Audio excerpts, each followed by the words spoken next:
Bueno, damos la bienvenida a Gloria Castrillón, que es directora del programa periodístico Colombia 2020 y va a moderar este panel con los realizadores Jorge Andrés Giraldo, Juan Soto y Natalia.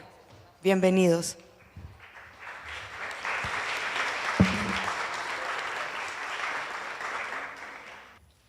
Bien, buenos días todavía a este auditorio. Primero que todos los agradecimientos al FICSI por haber convocado a Colombia 2020, que es la iniciativa, la campaña pedagógica y periodística del Espectador para el Posconflicto, a moderar este panel. Como ustedes se dan cuenta, tenemos tres personas que provienen de lugares distintos, de ascendencias distintas y que han contado unas historias desde su punto de vista bastante diferente, pero creo que eso es lo que enriquece este panel, que en buena hora sucede en este momento, en momentos en que, como todos sabemos, en lo que se denominó las montañas de Colombia y las selvas colombianas están sucediendo cosas bastante interesantes que definitivamente le van a cambiar el rumbo al país. Y es muy interesante que el FICSI, y agradecemos, le haya abierto espacio justamente a esta discusión, porque a veces parece que algunos sectores del país están lejanos, no se sienten tocados por la realidad de lo que está sucediendo cuando se avisora la posibilidad de finalizar el conflicto o por lo menos finalizarlo con una de las guerrillas más antiguas y más beligerantes que ha tenido Colombia.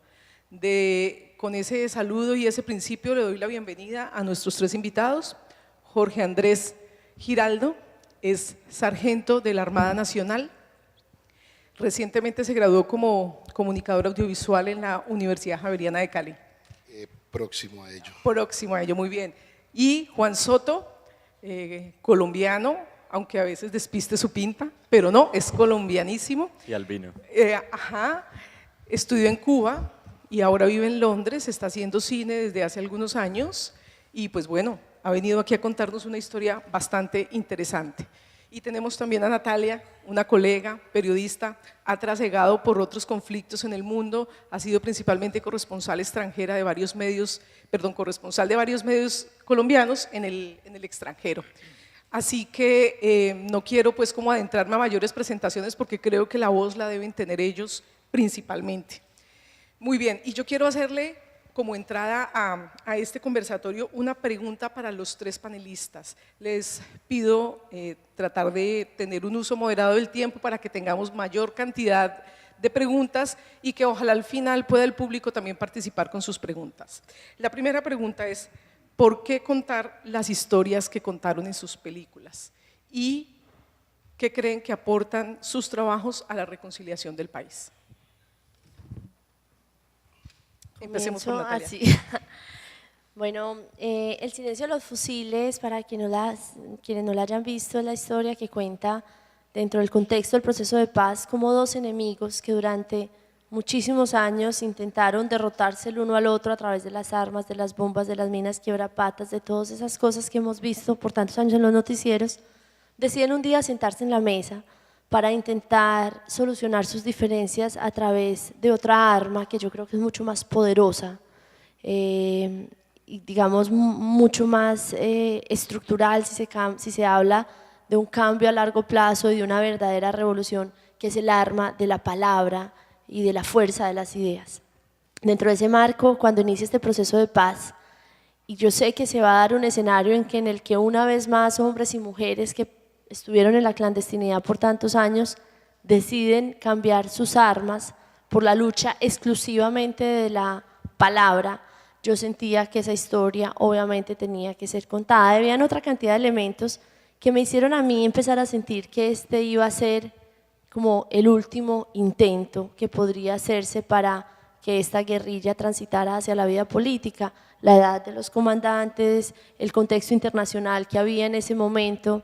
Y algo, creo que se llama intuición femenina, me hizo sentir que esta vez era la vez. Ok, muy bien. Sigamos con Jorge Andrés, por favor. Hola, buenos días. Bueno, la necesidad de crear y contar esto es porque viví piel a piel nuestro conflicto, no solamente dentro de las filas, sino que lo viví desde niño. Soy caleño, crecí en una ciudad en la que dos bandos se mandaban a regalar bombas y nosotros el pueblo quedamos en el medio, y de niño ver morir otros seres humanos fue horrible. Luego tengo la oportunidad de ingresar a nuestra Armada Nacional. No me contaron nunca la realidad del país, no la leí de la página tal a la página tal, no, sino que fue piel a piel lo que se vivió. Sé que es vivir en el Chocó, en el Amazonas, en la Guajira, vivir tal cual como vive nuestra gente allá. Y había muchas historias. Soy hijo de una hermosa mujer fotógrafa de barrio, de plaza, de la calle, que tiene una pasión obsesiva por capturar momentos. Lo hice yo también, y en todos esos lugares de la nación donde estuve iba registrando con mi cámara, con mi lente, una cantidad de cosas que yo decía, hombre, esto no se puede volver a repetir jamás, y otras cosas que decían, esto sí se tiene que repetir, como el amor y el perdón. La película 9 disparos tiene una tesis central que es sobre el perdón como una estrategia para pasar la página. Muy bien. Juan. Bueno, Parábola, primero muchas gracias por la invitación, y estoy muy contento y muy orgulloso de estar acá con Jorge Andrés y con Natalia, que vi sus películas y me gustaron muchísimo. Y yo creo que uno hace estas películas, o estas películas son necesarias, o principalmente porque se necesitan muchos puntos de vista. Yo creo que lo que está pasando en Colombia, lo que ha pasado en Colombia tiene que ser visto, mostrado y contado una y otra vez desde todos los puntos de vista posibles, y por eso me parece tan interesante esta decisión del FICSI de sentarnos a nosotros en la mesa. Mi película Parábola del Retorno cuenta la historia de Wilson Mario, que era el escolta de Bernardo Jaramillo Osa y que fue desaparecido en la carretera que iba de Medellín a Bogotá después de que estaba trabajando con Bernardo en Medellín.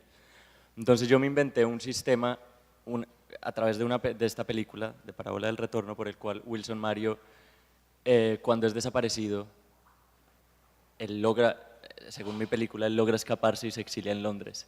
Entonces yo creé este sistema para burlar la historia de lo que pasó, ¿no? Para volverle a dar vida a Wilson Mario y para que él pudiera emprender de nuevo el viaje de regreso a Colombia, ahora que estamos a puertas de la paz. Ya, eso. Bueno, antes de sentarnos aquí le pregunté a Jorge Andrés si su película tenía algo que ver con la coyuntura que estamos viviendo hoy, de dejación de armas y de reinserción o reincorporación a la vida civil de una cantidad todavía no determinada de combatientes de las FARC, y me dijo que no, que era realmente, que había sido más bien una casualidad, ¿cierto? Eso lo entendí yo, Jorge Andrés, pero es una casualidad muy afortunada que su película hoy sirva para entender el contexto de lo que está sucediendo hoy desde la perspectiva de la suya, de los combatientes de la fuerza pública. Y mi siguiente pregunta tiene que ver con eso, porque cuando uno ve que quien lo hizo es un sargento, quien hizo la película es un sargento de la Armada, y ve el título 9 disparos, cualquier espectador podría pensar que se trata de un relato de guerra y que vamos a ver mucha acción, entre comillas, en la película. Y, oh sorpresa, aunque hay algo de eso, ese no es el centro de su película. ¿Por qué decidió contar así su perspectiva, pues, del conflicto? ¿Por qué hacerlo desde esa postura y hacerlo de la manera como lo hizo? Y quisiera, para no hacerlo yo, que le contara brevemente al auditorio, a quienes no han visto su película, cómo la hizo. Bueno, esta película es producto de casi 40 años de compilación de material de archivo creados entre esa señora que está allá con esa cámara que nunca la suelta, que es mi mamá, y yo. Queríamos contar la historia de un muchacho de barrio, de un pelado que con muy pocas oportunidades y garantías sociales quería buscarse un espacio dentro de esta sociedad, graduarse como bachiller a una edad donde sabías que no, ni de chiste podías ir a la universidad privada porque no había con qué. Ir a la universidad pública era más utópica la idea, porque te exigían un ICFES monumentalmente gigante, y yo trabajo desde los 9 años de edad, entonces no tenía cómo concentrarme en un super ICFES. Son realidades que merecen ser contadas. La historia de mi mamá, de Blanquita, es la historia de millones de colombianas que han sido madres solteras, abandonadas, que les tocó que vivir una época cacreca, machista, donde abrirse paso ella solita con una cámara de fotos en las iglesias era un tormento, donde yo, que fui un pelado rebelde, yo decía, ahorita yo qué hago con mi vida, ¿dónde pego? Y veo que son muchos los muchachos, al igual que yo, que buscamos en medio del conflicto ascender socialmente desde cualquier ángulo que ha tenido el conflicto, y es una historia que merece ser vista por todos, que ojalá tengamos mejores garantías, que no nos tengamos que estar matando porque simplemente pensemos diferente. Descubrí aquí en las fuerzas militares, y era algo que quería dejar muy matizado, de que no es nuestro enemigo quien piensa diferente a nosotros, al resto de la población, es quien quiere imponer sus ideas a la fuerza por medio de las bombas o de las minas.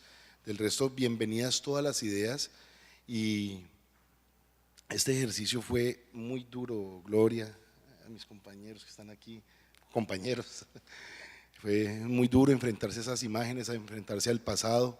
Creí tener la valentía para hacerlo y que parecía un niño asustado volviendo a ver tantas cosas fuertes, Gloria. Bueno, creo que esta es una invitación más a quienes no la han visto para que la vean, con esto que está contando Jorge Andrés. Juan, ¿por qué usted toma la idea de narrar el regreso de un personaje, de imaginarse el regreso, porque no existe ese regreso, cuando de pronto otras personas de pronto hubieran querido ver un poco más el drama de las familias, ¿no? Porque aquí en su película lo que se muestra es justamente el retorno de aquella persona que durante 30 años en teoría se exilió en otro país, y en vista de que hay acuerdo de paz cree que es el momento de volver a su país, pero usted no muestra el drama de las familias de los desaparecidos, y es el drama de su familia, porque Juan no lo ha dicho, o creo que no lo alcanzó a decir. Juan es sobrino de la persona de Wilson Mario Taborda, que desapareció en noviembre de 1987 a manos de los paramilitares. La verdad que han contado algunos jefes paramilitares da cuenta de que él estaría muerto, pero no lo sabemos porque su cuerpo no ha sido hallado, así que él sigue en carácter de desaparecido. Pero hubiera sido de pronto más fácil para usted haber tomado la perspectiva de su familia y todo el drama que ha vivido su abuela, su mamá, sus tíos, sus primos, pero usted decide contarlo desde otra manera. ¿Por qué? Yo creo que justamente en eso consiste, el drama radica en la cuestión de que no haya un cuerpo. Entonces, digamos que tampoco era una intención, era más bien como una intuición.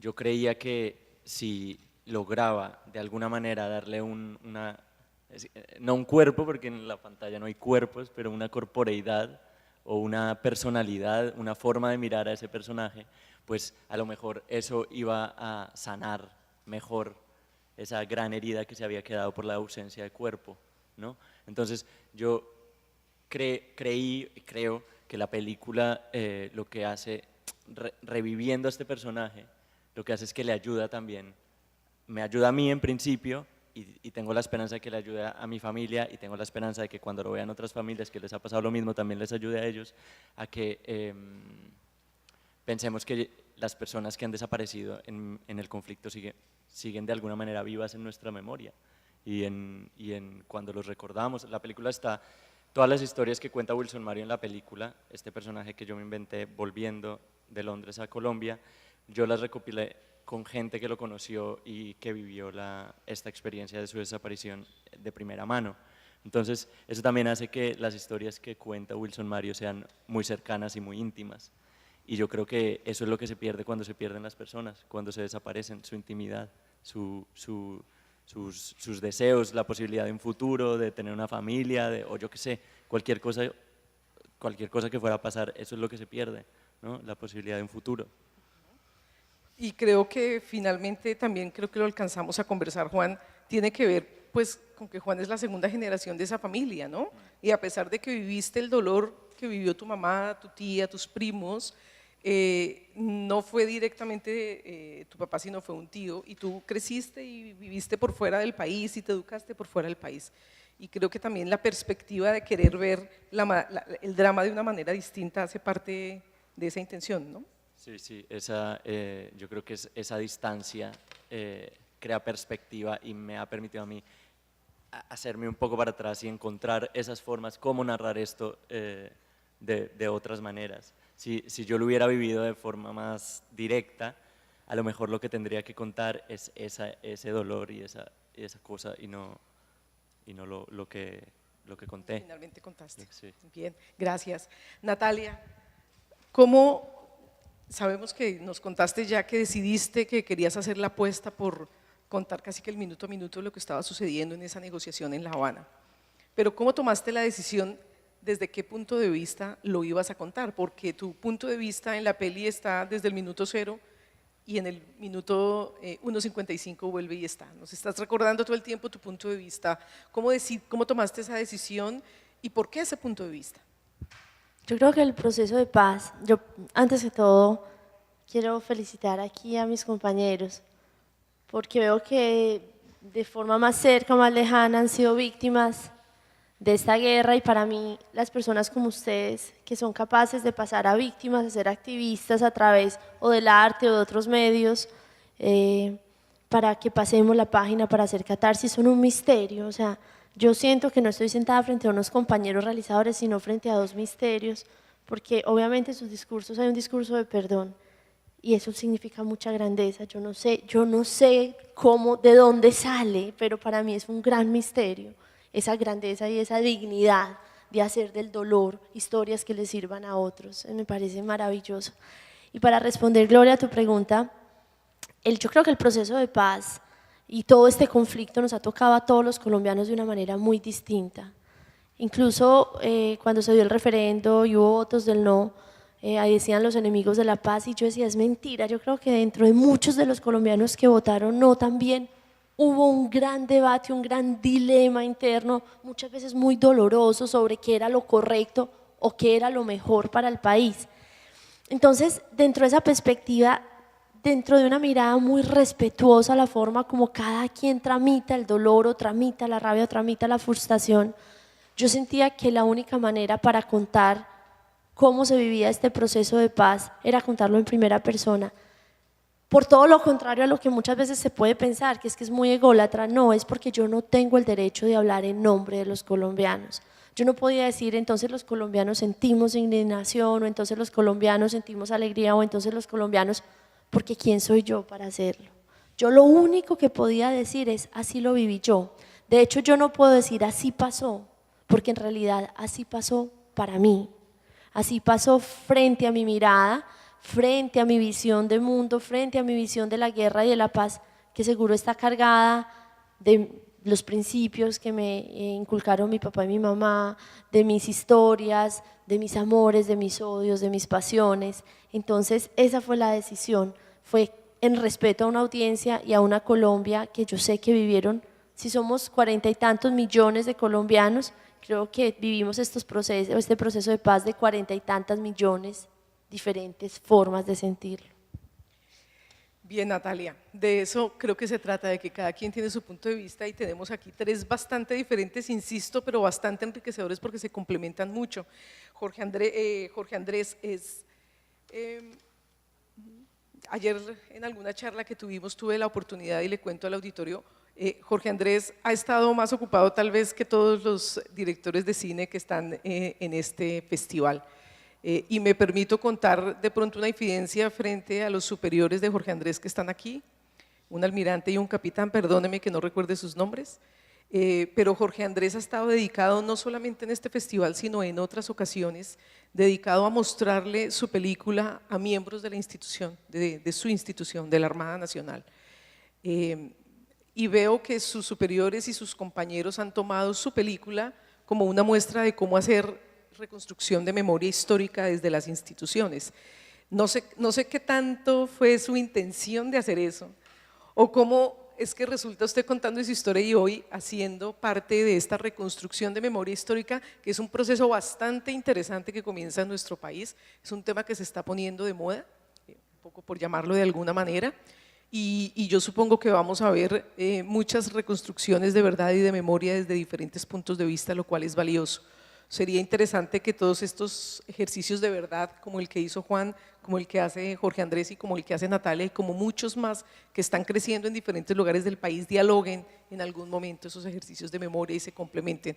Pero mientras tanto creo que es válido lo que hacen sus superiores y sus compañeros, considerar su película como un ejercicio de memoria histórica. ¿Usted lo pensó así o cómo resultó, cómo fue el resultado de la película para que terminara en esto? Bueno, esta película nace desde algo muy íntimo, es un trabajo de grado que estaba realizando para la Pontificia Universidad Javeriana Cali, donde logro tener la muy buena fortuna de encontrarme en el camino de la vida con Carlos Rodríguez Aristizábal, que está aquí, nuestro asesor de trabajo de grado, y Luisa, mi compañera. Pensábamos hacer algo que sí es necesario para la memoria. Yo viví cosas muy directas, incluso en la universidad, cuando se dan cuenta que yo era militar. Pensaban de que yo era un ogro, de que yo llegaba aplastando y una cantidad de cosas que no es así, no es nuestra realidad ni en nuestra forma de ser. Quería contar tantas cosas que viví. No niego que sentía temor porque yo decía, yo quiero hacer algo muy limpio, algo que no se vaya para ninguna orilla. Tuve la fortuna pues de ellos que estuvieran conmigo y me ayudaran, porque solo no lo hubiera logrado de verdad. Y sentía temor, yo decía, si cuento esto aquí de pronto, pero no, me solté, mis superiores me apoyaron, en ningún momento fui censurado, ni fui censurado por mi profesor, y son temas muy complejos, demasiado complejos, y el reto narrativo de este documental no era ponernos a decir quién es malo, quién es bueno, porque eso ya llevamos décadas enteros y nos estamos matando con eso. Era contar cómo se vive el conflicto desde adentro, desde quien lo está viviendo, quien lo está sintiendo, quien recibió los balazos. Para de pronto los que no han visto la película, yo recibí 9 tiros en mi cuerpo. Cuando me despierto del coma tenía una cámara, la de mi mamá, grabándome, y mi apuesta fue pues perdonar y pedirle a Dios que los perdonara a ellos, no cargarme el odio, y hoy en día poderle mostrar a mis compañeros, a mis superiores y subalternos, esto es, me parece una apuesta bellísima, de no tener que estarnos dividiendo ni separando, de que los muchachos aprendan a escribir. Todo cuenta una historia de lo que estamos viviendo, hasta de su primer amor. Caramba, ¿cómo es el primer amor de un militar o de una mujer militar? ¿Cómo hace desde por allá para sostener un noviazgo, estar lejos de sus padres? Lo que hace una mamá para sacar adelante a sus hijos. Todas esas pequeñas historias que están tan al interior de cada uno de ustedes, yo decía, esto merece ser contado. Bueno, Jorge Andrés no contó, que creo que le faltó contar un pedazo. Efectivamente recibió 9 tiros en su cuerpo, de los cuales todavía conserva 5. Perdió un pulmón, perdió la pared abdominal, le rompieron la pelvis, los 2 brazos y una clavícula. Finalmente, después de un proceso de recuperación muy fuerte, de estar en coma varias semanas, la institución le decreta 94.7% de discapacidad. Es decir, Jorge Andrés, en teoría, no tendría por qué estar trabajando. Usted hace hoy todavía parte como miembro activo de la Armada Nacional. Pues es un sobreviviente definitivamente. Su mamá, doña Blanca, que ven por ahí tomando todavía imágenes, una infidencia, doña Blanca le dicen dedo loco. Pues bien, aquí sigue todavía trabajando, incorporando nuevos muchachos a la Armada en la sede de Cali, ¿cierto, Jorge Andrés? Sí, señora, sigo incorporando hombres. Cuando estuvimos en la Castellana, en Cine Colombia, mostrando la película, un muchacho muy jovencito me pregunta, ok, usted con su película, muy chévere, es fuerte, ¿usted qué mensaje le da a los que se quieren incorporar? ¿Cuál es su mensaje? Pues incorporate, haz lo que vos quieras. Si quieres ser carpintero, pues pues hágalo, mijo, o sea, lo que se le antoje, lo que se le dé la gana en su vida, hágalo, métale corazón.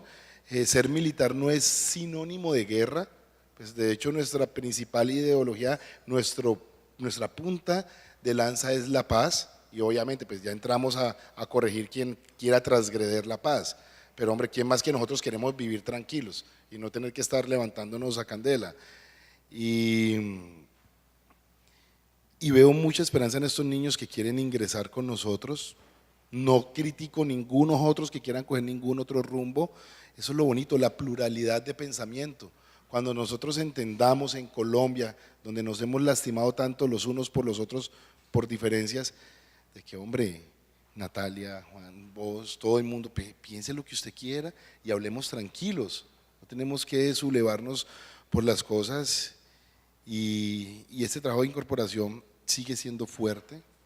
Cuando las mamás nos entregan sus muchachos, ese pedacito yo siempre tengo que usar lentes oscuros, yo lo pongo ahí en la película porque yo me quebranto, no porque ellos vayan a sufrir, sino porque es que ver cuando una madre entrega a su hijo es un acto que me parece, en la muy buen sentido de la palabra, visceral, porque están entregando sus entrañas, y ese acto tan lindo, porque lo viví con mi mamá cuando me lleva, me parece muy hermoso y sigo creyendo mucho en esto, estoy muy enamorado, amo mi institución. Si vuelvo a nacer, soy marino 1 y 10 veces las que tenga que ser, si tuviera esa oportunidad de gozármela por Colombia y de vivirla.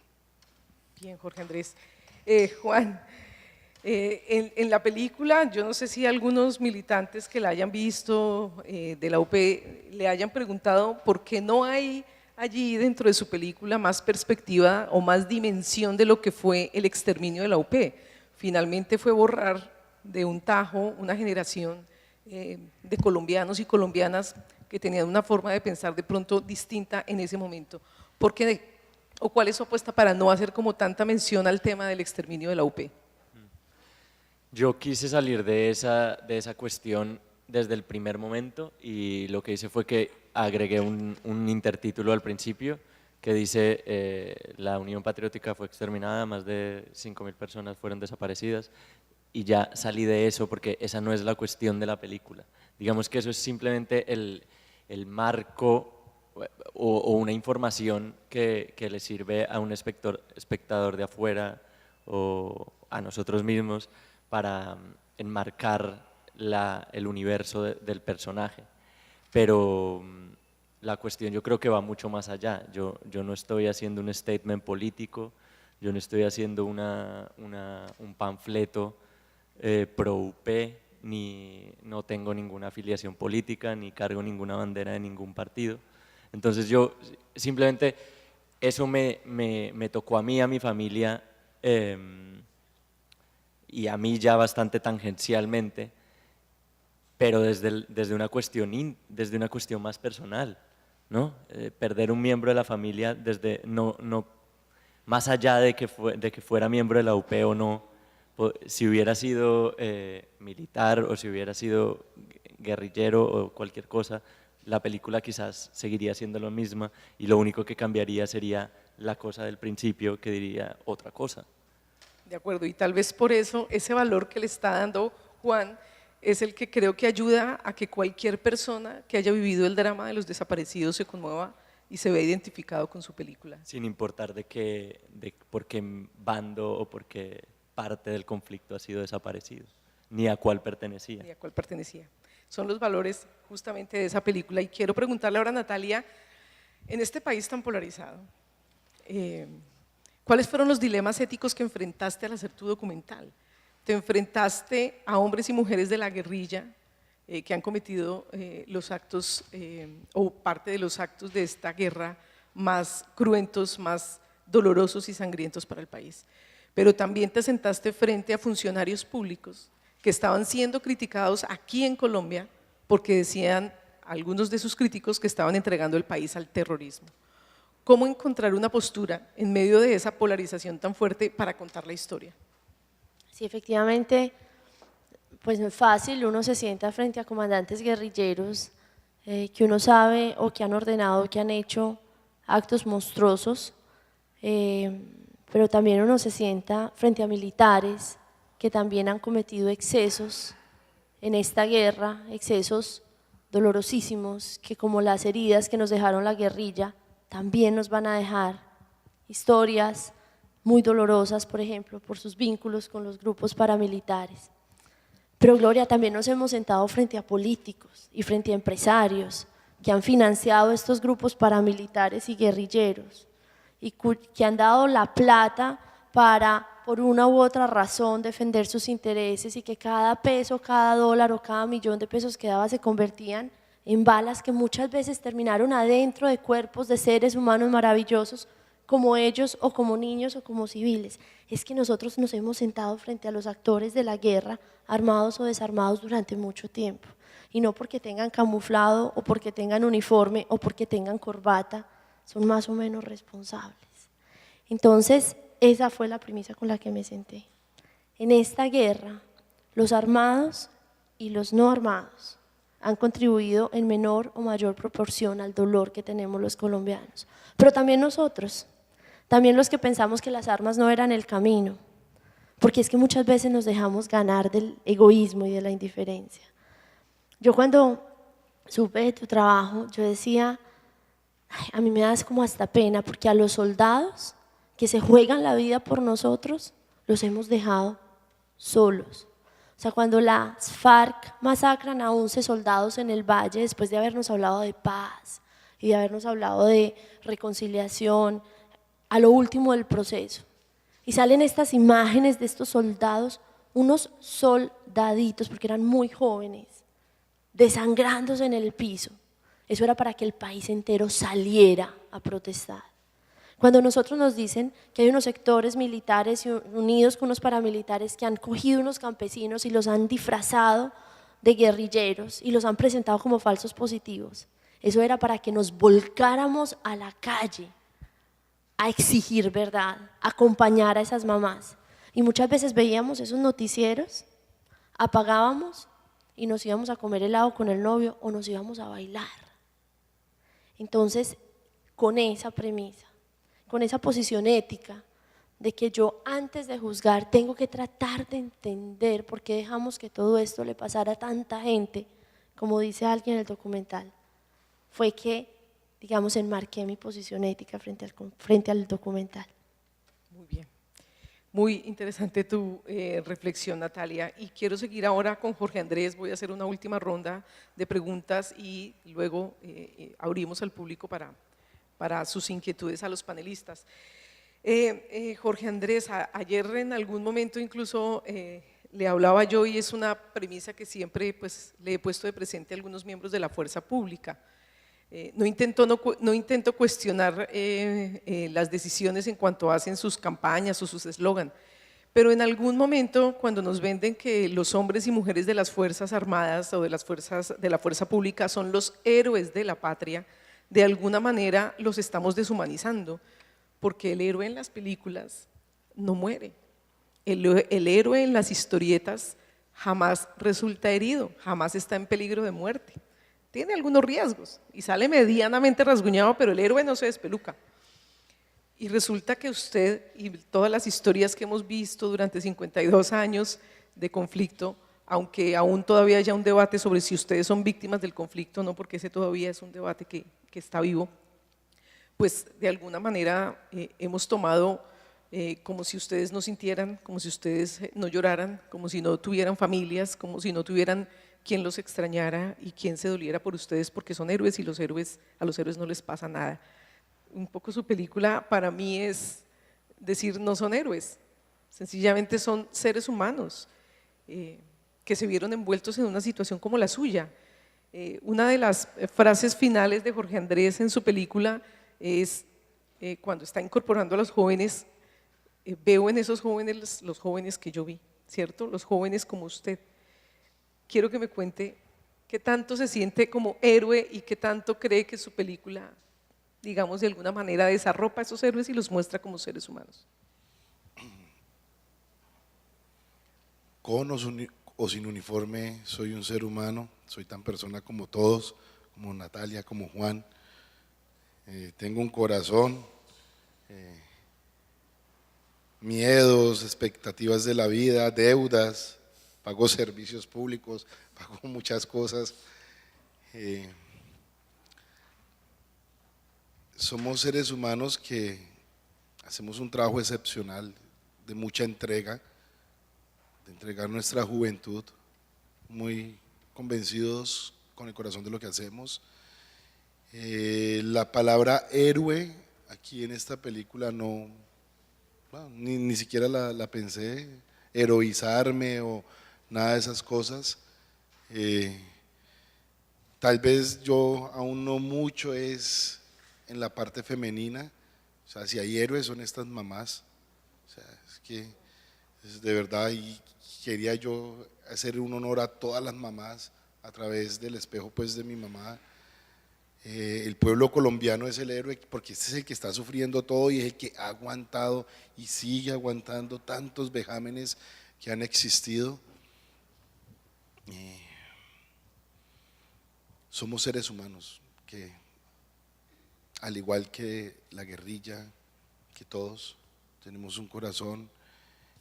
Vos me hiciste una pregunta ayer que, ¿qué sentía yo cuando veía las marchas guerrilleras llegando hasta los campos donde iban a estar? Y como que la gente espera, ¡jue madre! ¿Qué vas a sentir? Un cadete me pregunta ayer, ¿qué va a pasar el día que yo me siente con un guerrillero al lado? Yo como lo miro, yo qué, o le saco la lengua, le doy la mano, ¿qué hago?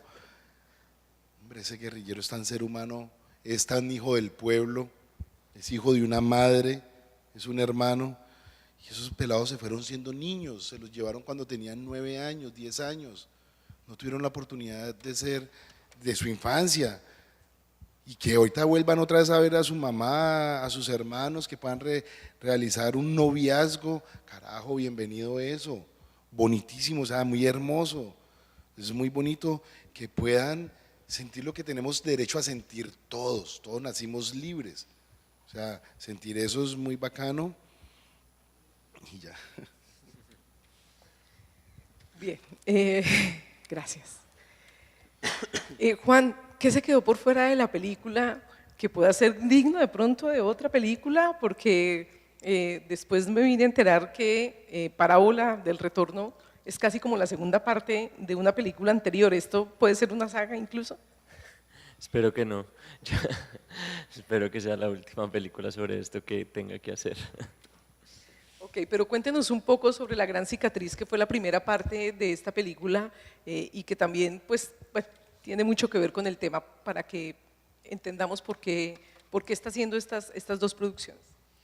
La Gran Cicatriz, yo lo que hice es que tenía un material filmado en la casa de mi abuela y a medida que empecé a verlo y verlo, me fui dando cuenta que la presencia de Wilson Mario estaba muy presente en esa casa. Se había quedado como en los rincones, en fotos regadas por la casa, en un altar. Sí, como que era una presencia muy fuerte en esa casa y yo lo que hice fue intentar, La Gran Cicatriz es un retrato de estas mujeres que vivían en la casa de la abuela, en el que en los gestos cotidianos se deja traslucir esa ausencia.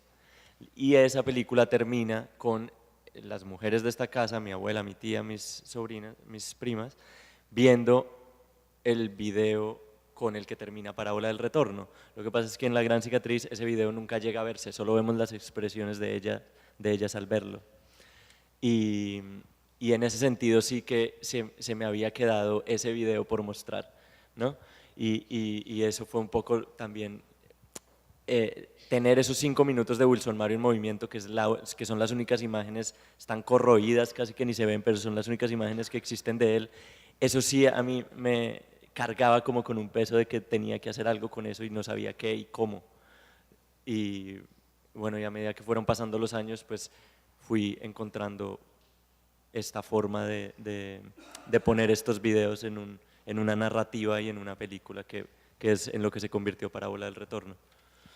Bien, Natalia, algunas personas en medio de esta polarización y de a veces no entender de pronto algunos mensajes o entenderlos de manera distinta, algunas personas han dicho que tu peli, que tu documental de alguna manera es como muy benévola con las FARC. Incluso algunos miembros de Fuerza Pública reclaman porque no están allí. No está su opinión plasmada en la película. ¿Qué podrías responder? ¿A qué crees que se deba ese reclamo un poco? Yo creo que era una cosa que esperaba. Lo primero que quiero decir es que intentamos muchísimo con las fuerzas militares, intentamos mucho con el general Flores, desde antes de que llegáramos al momento en que pudimos grabarlo, porque el documental cierra con el encuentro de los comandantes guerrilleros con el general Flores y algunos de sus asesores altos militares, pero antes ellos no se dejaban grabar. Sus asesores cuidaban mucho esas reuniones con la guerrilla, porque tengo entendido de que al interior de las fuerzas militares habían grandes divisiones. Entonces cualquier imagen, pues ustedes saben, estos son hombres de honor, está todo el orgullo militar, y según me explicaban sus asesores, cansados de que yo los llamara, es que yo los quiero grabar, es que yo los quiero grabar, es que yo, me decían, es que cualquier imagen, digamos que salga en el momento no adecuado, pues va a generar un mensaje frente a las tropas. Ellos tienen que mostrar obviamente su ascendencia permanente frente a las tropas, y yo lo entendía, pero la verdad es que hubo momentos en que me causó indignación, porque yo los quería grabar a los militares en un plano más humano. Me acuerdo el 20 de julio, yo quería grabar a los soldados, les decía, bueno, no me deje grabar a los coroneles o a los generales, pero déjeme grabar a los soldados pintándose, riéndose, haciendo chistes cuando se están preparando para el desfile militar del 20 de julio. Fue imposible. Fue imposible precisamente porque creo que es una cosa que debemos revisar, porque los quieren mostrar siempre como eres. Entonces cuando uno los ven en los comerciales que abrazan al niño en Navidad, es todo muy prefabricado. Nosotros los queremos ver de verdad, con un abrazo apasionado, con su novia, con su amigo, los queremos ver de verdad. Por el momento yo sentí, por lo menos a mí, que las fuerzas militares no me abrieron ese camino, me lo abrieron a lo último, solamente me permitieron entrar a una reunión de Flores y Carlos Antonio Lozada, y para poder entrar ahí lo hicimos Flores, Lozada y yo en complot a escondidas de los asesores de prensa. Y una vez grabamos las imágenes, los asesores de prensa me llamaron que tenían que revisar esas imágenes, que cómo estaba sentado Flores, que cuál era la distancia frente a los guerrilleros, cuando de verdad ellos son lo que es Jorge, son seres humanos. Y uno de los momentos más lindos del documental para mí fue eso, ver estos militares, hombres que se dieron bala y bombas durante tanto tiempo, el general Flores, que tenía como objetivo de alto valor a Carlos Antonio Lozada, que lo persiguió durante más de 30 años, que alcanzó a meterle 2 tiros en un estómago, pero Carlos Antonio Lozada, ellos hablando del perdón, ellos hablando de la necesidad de pasar la página, ellos hablando de cómo eran de parecidos sus hombres, los muchachos, los soldados del ejército y los guerrilleros, y después ir al Yarí, en esa gran conferencia que terminó, pues digamos, donde las FARC se comprometieron y votaron todos en el secretariado que se iban a dejar, y en el camino nos encontrábamos a los soldados en una alegría, de que los soldados cuidando la conferencia guerrillera. Y nos encontramos una vez, fue una imagen que no se me olvidó, un soldado y un guerrillero escuchando en un mismo Walkman, cada uno con un ladito de los audífonos. Para mí eso, o sea, yo siento que ahí hay otra película por hacer, pero no tuve el acceso. Entonces quienes digan que después que fui muy benévola con las FARC, eso fue lo que yo vi. Y eso es el cine, las contradicciones de los seres humanos, esos hombres que hicieron unas cosas seguramente horribles, muchas que ni siquiera quise poner en la película porque no valía la pena en este momento del país. También son, como tú dices, hijos, hermanos, y esos somos los seres humanos capaces de ir de la violencia más extrema a la humanidad más profunda, sobre todo en una situación extrema como es la guerra. Yo soy periodista también como tú y he tenido las mismas limitaciones como tú. Creo que hay unas historias de reconciliación entre combatientes, entre militares sin importar a qué bando pertenecen, que están pendientes de contar. Y bueno, ojalá en algún momento nos lo permitan contar, nos lo permitan mostrar, porque yo creo que el país se merece eso. Quienes nunca hemos portado un arma, que jamás lo haremos y que jamás entendemos cómo es posible usar un arma contra otro ser humano, pues para nosotros creo que es una gran lección si pudiéramos ver de cerca mucho más esas lecciones de reconciliación. Bien, yo quiero no intervenir más, no sé si haya preguntas del público, nos quedan 10 minutos porque nos han pedido ser muy estrictos con el uso del tiempo. ¿Hay alguna pregunta? Buenos días.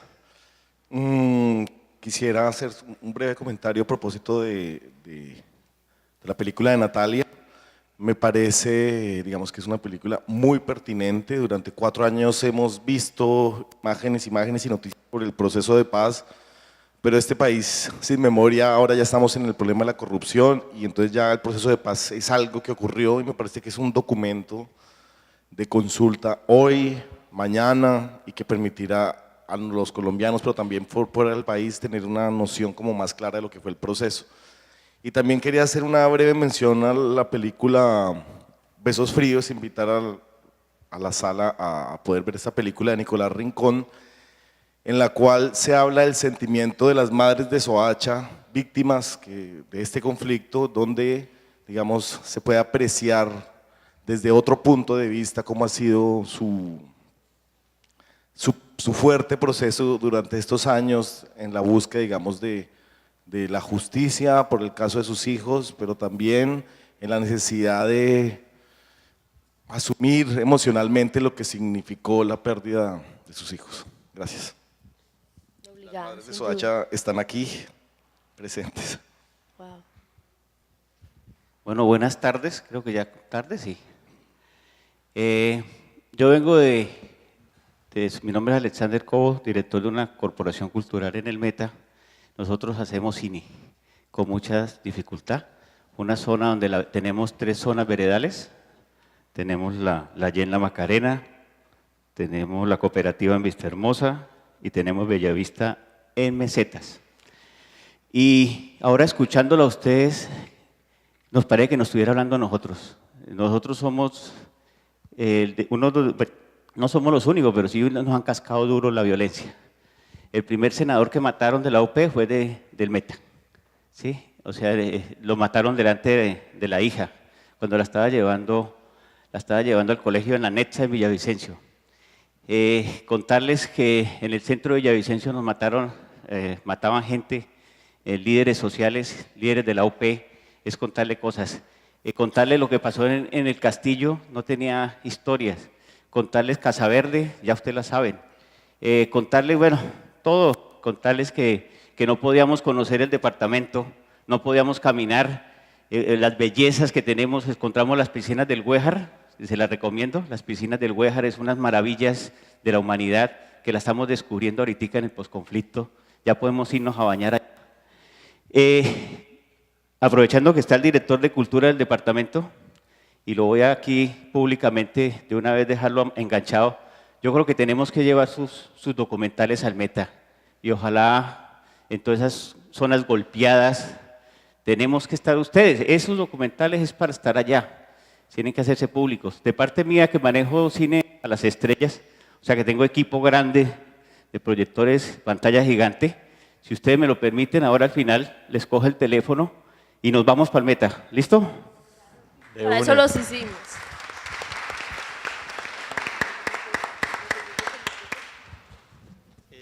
Buenas tardes, yo soy José Manuel, soy docente de la Cátedra de la Paz acá en Cartagena, en un barrio que se llama Bicentenario, otra parte de la Cartagena, digamos, un poco diferente acá a lo del centro histórico. Mi pregunta va encaminada, digamos, a los panelistas y pues una reflexión que creo que para todos es pertinente, digamos, ¿qué va a ser del periodismo y del arte cinematográfico hablando de posconflicto, pero en una sociedad que todavía tiene bastantes problemas? No podemos olvidar que en lo que va del año, 63 días creo que lleva el año y van 22 líderes sociales asesinados.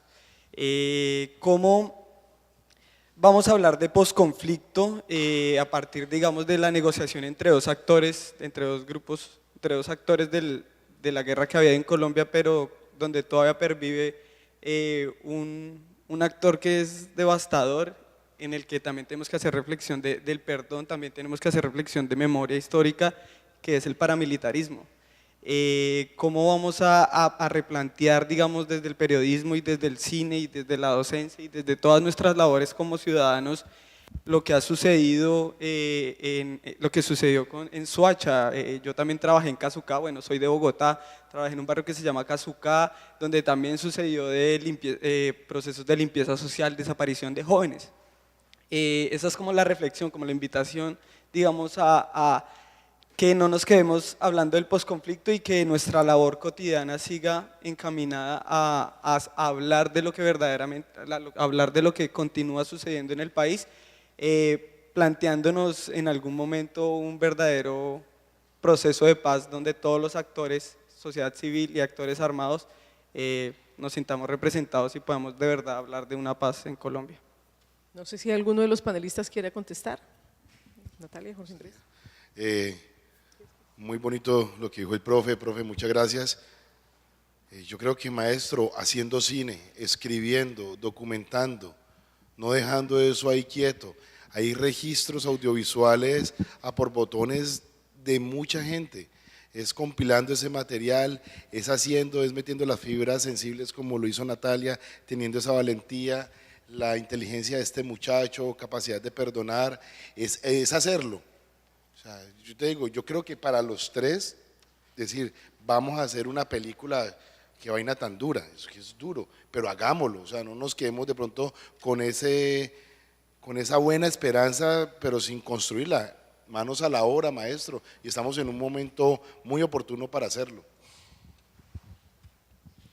Yo creo que esta cosa apenas está empezando y quedan muchas películas por hacer y muchos puntos de vista por escuchar y yo creo que solo si hay muchísimas películas desde todos los puntos de vista posibles, de todos los tipos, formas posibles, solo eso nos va a ayudar a entender, quizás ni siquiera nosotros, sino a las futuras generaciones, qué fue lo que pasó en este principio del siglo XXI y en el final del siglo XX y principio del siglo XXI.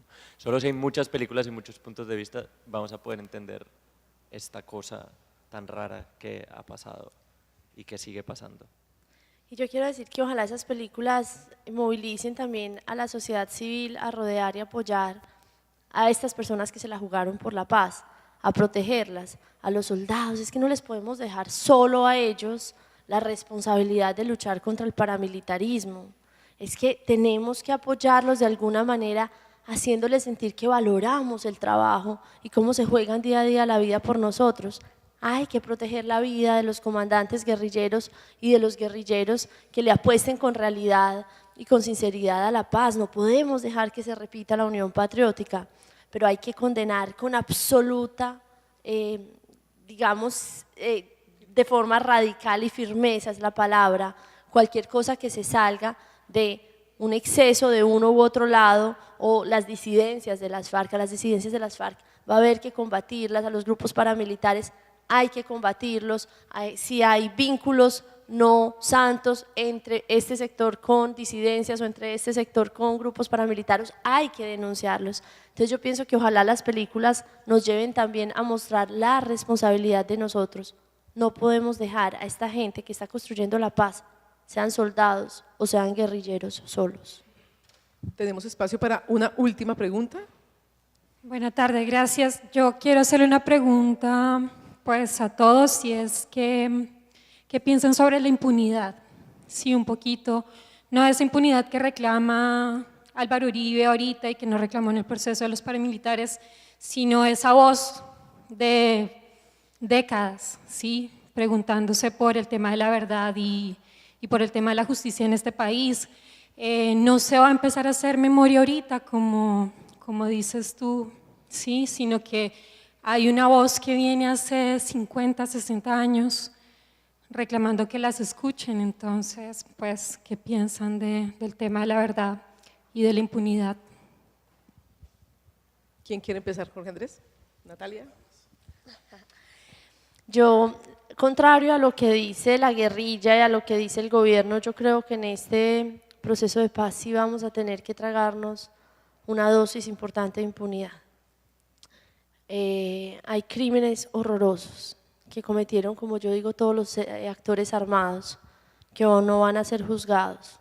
Yo en la película lo digo, que los comandantes guerrilleros no pasen un solo día en la cárcel, para mí fue un dilema.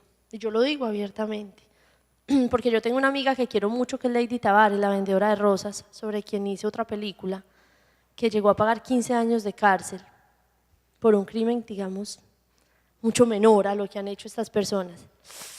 Que los generales y los coroneles de la policía que desaparecieron campesinos o que dieron la orden no paguen un día de cárcel, uy, también me parece muy duro.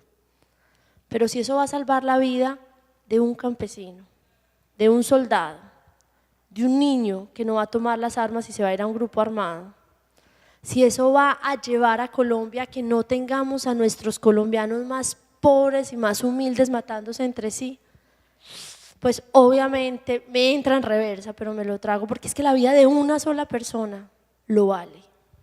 Entonces yo sí creo que va a haber una dosis de impunidad, como ha habido impunidad de tantos desaparecidos, tantas personas que murieron en esta guerra y cuyos crímenes no están aún juzgados.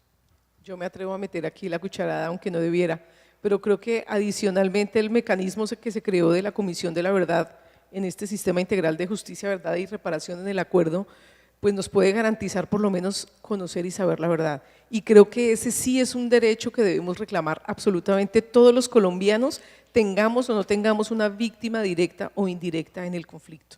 Creo que cada ciudadano, y es un papel muy interesante del periodismo también, es llevar una vigilancia muy estricta para ver que efectivamente se sepa lo que pasó, porque solo sabiendo lo que pasó, es que podremos de pronto tener la oportunidad de pasar la página. Y digo el de pronto porque en muchas ocasiones, y se ha demostrado en otros conflictos, que no es claro cuál es el nivel de verdad o el grado de verdad que se necesita para la reconciliación. Eso es muy difícil de saber.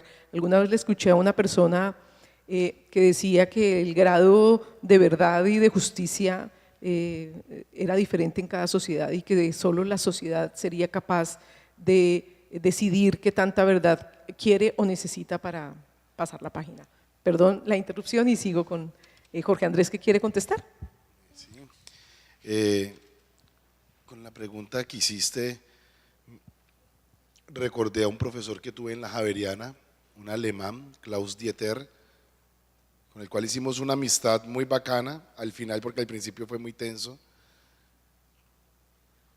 Él me contaba cómo no solo la Alemania nazi, sino esa tan lastimada Alemania que se dividió, logró reconstruirse socialmente primero, ver una Alemania que no es esa gran Deutschland, y cómo aflora ya la cultura, una cantidad de cosas muy bonitas. Es lo que nosotros necesitamos ahora.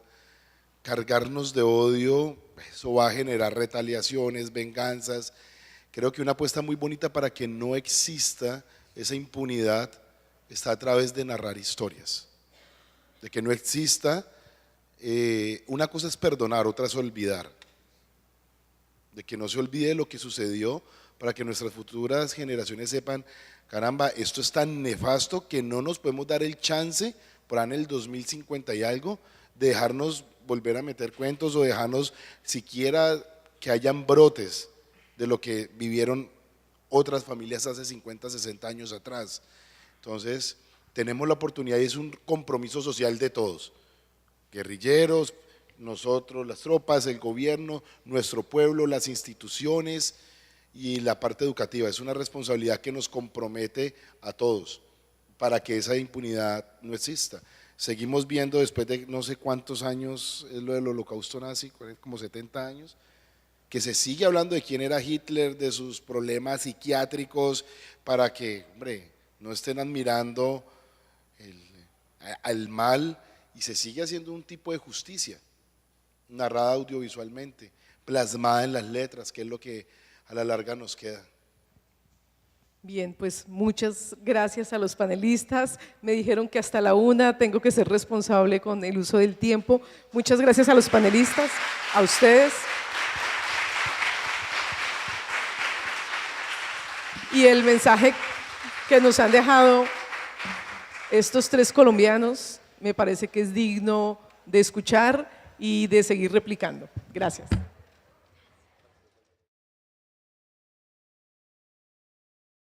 que esta vez era la vez.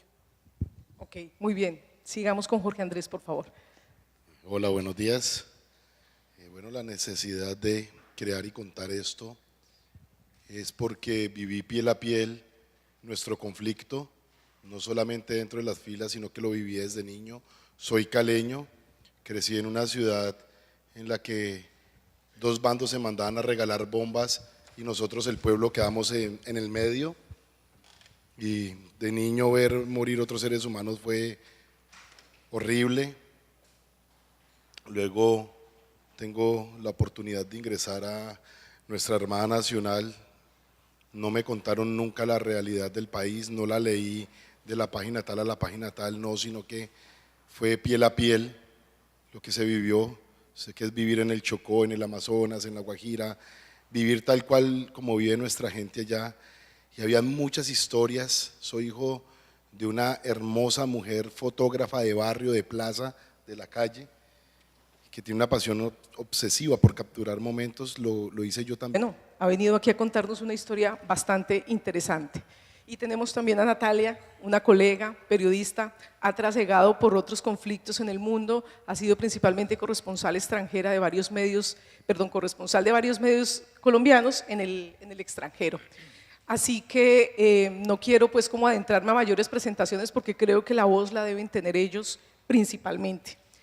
Muy bien, y yo quiero hacerle como entrada a este conversatorio una pregunta para los tres panelistas. Les pido tratar de tener un uso moderado del tiempo para que tengamos mayor cantidad de preguntas y que ojalá al final pueda el público también participar con sus preguntas. La primera pregunta es, ¿por qué contar las historias que contaron en sus películas? ¿Y qué creen que aportan sus trabajos a la reconciliación del país? Empecemos por Natalia. Así. Bueno, El silencio de los fusiles, para quienes no la hayan visto, es la historia que cuenta dentro del contexto del proceso de paz como dos enemigos que durante muchísimos años intentaron derrotar. Que como todos sabemos, en lo que se denominó las montañas de Colombia y las selvas colombianas están sucediendo cosas bastante interesantes que definitivamente le van a cambiar el rumbo al país.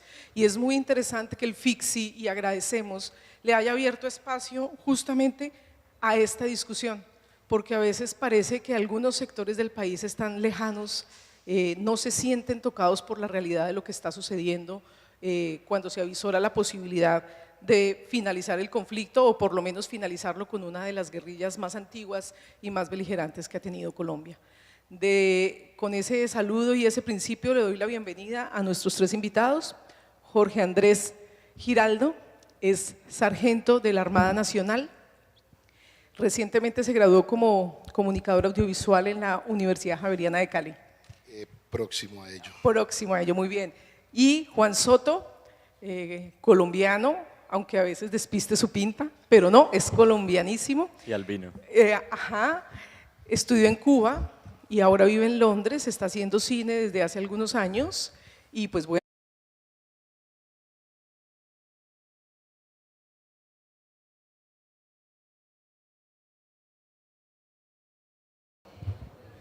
Bueno, damos la bienvenida a Gloria Castrillón, que es directora del programa periodístico Colombia 2020 y va a moderar este panel con los realizadores Jorge Andrés Giraldo, Juan Soto y Natalia.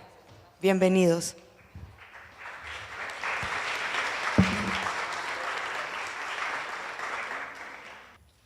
Bien, buenos días todavía a este auditorio. Primero que todos los agradecimientos al FICSI por haber convocado a Colombia 2020, que es la iniciativa, la campaña pedagógica y periodística del espectador para el posconflicto, a moderar este panel.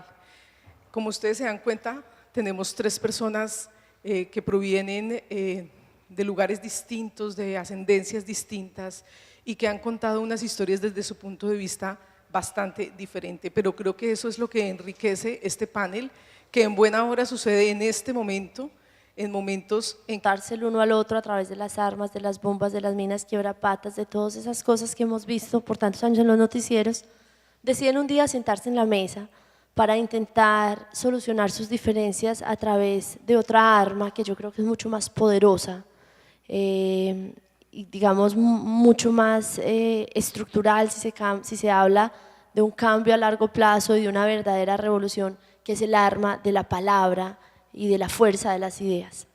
Dentro de ese marco, cuando inicia este proceso de paz, y yo sé que se va a dar un escenario en el que una vez más hombres y mujeres que estuvieron en la clandestinidad por tantos años deciden cambiar sus armas por la lucha exclusivamente de la palabra, yo sentía que esa historia obviamente tenía que ser contada. Habían otra cantidad de elementos que me hicieron a mí empezar a sentir que este iba a ser como el último intento que podría hacerse para que esta guerrilla transitara hacia la vida política, la edad de los comandantes, el contexto internacional que había en ese momento y algo, creo que se llama intuición femenina, me hizo sentir